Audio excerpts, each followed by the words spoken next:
د محبت حاصلولو دپاره دا وظیفه که تاسو دننه شروع وکړئ داسې عجیبه اسرار او رموز به کې چې حق خیران ورته پاتې شي.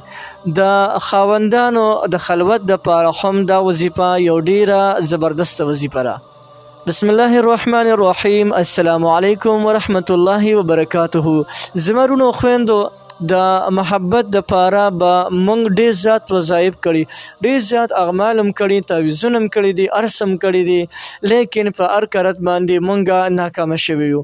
نن درته د الله جل شانه داسې مبارک نوم خیمه، کله چې د دې وظیفه تاسو شروع وکړله نو لا جواب او لا مثال محبت به تاسو ته حاصل شي. معاشرې کې به د ډیر لوی قدر خاوندان جوړ شي کلم چې تاسو دا وظیفه پابندۍ سره کوي. بعضې کسان راته وایي یره معاشرې کې زموږ هېڅ قدر نه کوي، هېڅ عزت زموږ نه کېږي، بس یکې تنها یم، نه راباندې یو کس اعتماد کوي، نه راباندې څوک سلام اچوي، نه را سره څوک په لاره باندې ځي، نه را هېڅ هم نشته دی، بس بلکل د خلکو د نظر نه چپ راغلی. کله کله داسې وشي چې د انسان د خپو د لاس خولې وغیره د دې نه څه داسې حرکات ظاهر شي چې هغه د خلکو د نفرت باعث وګرځي.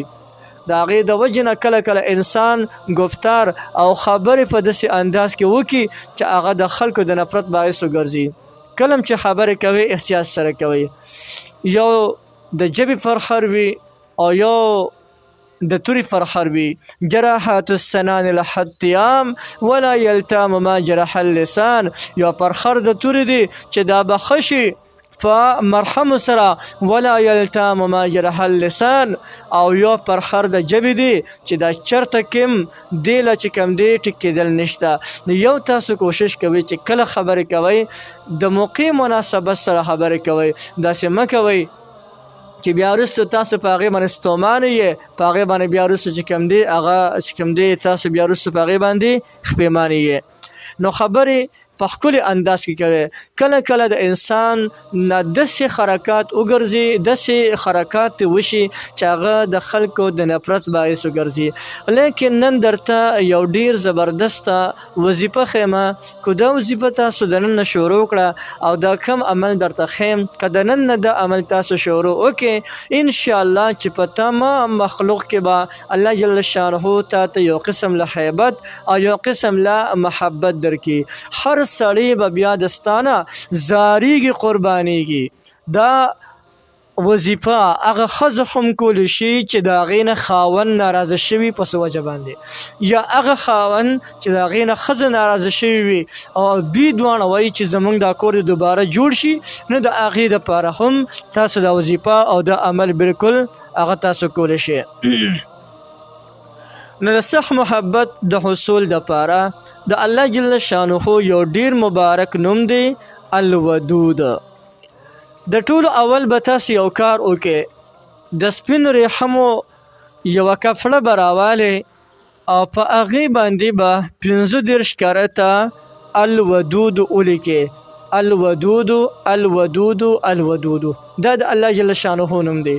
15 کرته به ولیکئ او هغه به د خپل ځان سره وساتئ. که زنانه وي نو زنانه دې په خپل لپټۍ کې وتړي، خو لپټۍ کې داسې چې هغه له دې ځای ته راشي یا دې ځای ته دې ځای ته دې ځای ته چې په سر باندې راشي. او که نارینه کوي نو هغوی له پکار دی که چېرته هغه نارینه هغه پټکې وخي نو په خپل پټکي کې دننه دغه کپړه بیا کېږدي چې په کم باندې الودود لیکلی دی 15 کرته. او که پټکي نه وخي نو بیا دې په دغه کې په ټوپۍ کې د ځان نه چې کوم دی وګنډي، خو څه طریقه دې ورسره وکړي چې پر سر باندې ځان ته چې کوم دی وتړي، داسې یې نه تړي، بیا به خلک وي چې اسې کړي دي، داسې په پټ ځای کې چې کوم دی وتړي. دا بله خبره. او بله خبره دا ده چې د دې وظیفې ذکر دی په کثرت سره کوي، یا ودودو یا ودودو یا ودودو یا ودود.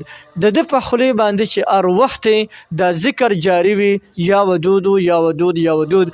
الله جل شانه به د انسان ته داسې بې پناه محبت ورکي چې دی بخپل ځان ته حق خیران پاتې شي چې زه هغه قسم چې زمونږ نه به خلکو به نفرت کولو چا به ځان سره پرېښودونو څوک به زمونږ سره په لار باندې نه تلل خلکو به نفرت کولو نن موږ ته الله تعالی دومره لوی چې دی قدر راکړو عزت یې راکړو هر سړي ته به د زړه نه ګرانې هر سړی به د سره مینه کوي او محبت به کوي نو یو ډېر زبردسته وظیفه او زبردست اثر مې درته وښولو بلکل یې تاسو کولی شئ تاسو ته د دې مکمل اجازه شته هر سړی هر یو کس د دې نه پیدا غشتلی شي